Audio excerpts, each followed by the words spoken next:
Hi, welcome to Learning Monkey. I am Raghu here. In this class, we'll discuss about sublattice.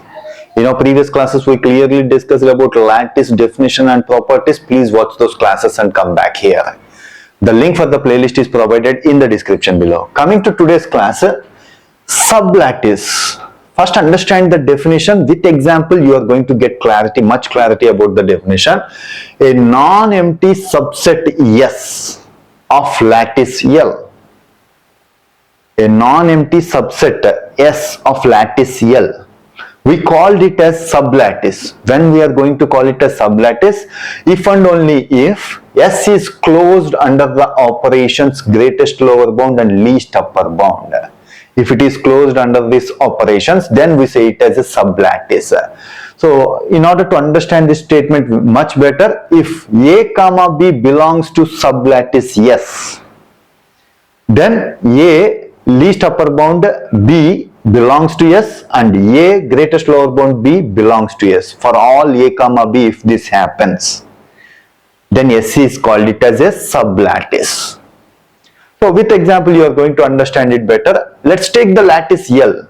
So this lattice we already discussed in our previous examples. This is a lattice of a set of all subsets of a set ABC.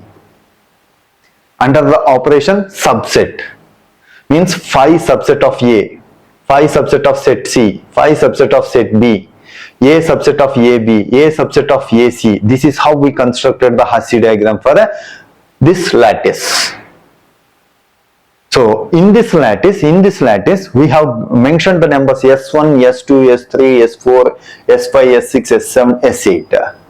So any non-empty subset S is equal to S1, S2, S4, S6.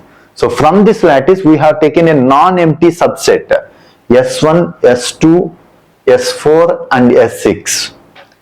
This subset of elements, we call it as a sublattice. When we call it as a sublattice, let's try to understand. If you construct S1, S2, S4, S6, this is how the diagram is for these four elements. So this is the set. This we call it as a sublattice.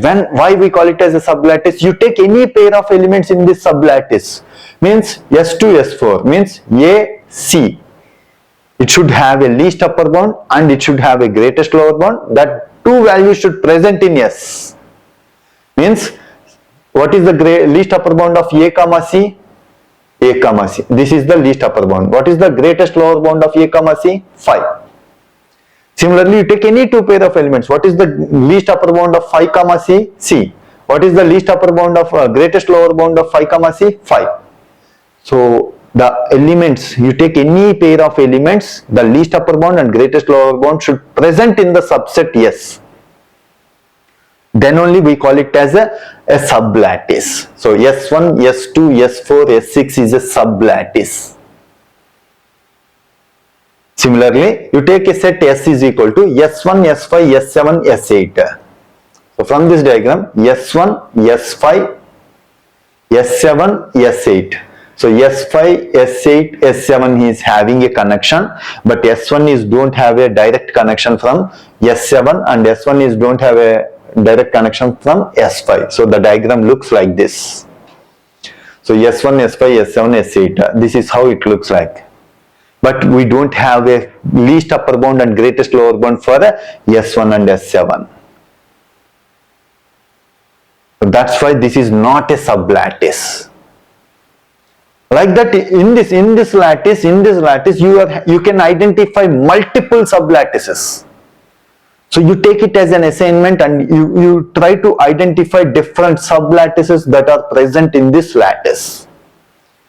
Any non-empty subset of the elements that should satisfy the properties of lattice, then we call it as a sublattice. You try to identify the remaining sublattices that present in this lattice. Hope you understand what sublattice means. If you have any questions regarding the concept, please post your questions in the comment section below. Thanks for watching. If you haven't subscribed to our channel, please subscribe to our channel and press bell icon for the latest updates. Thank you.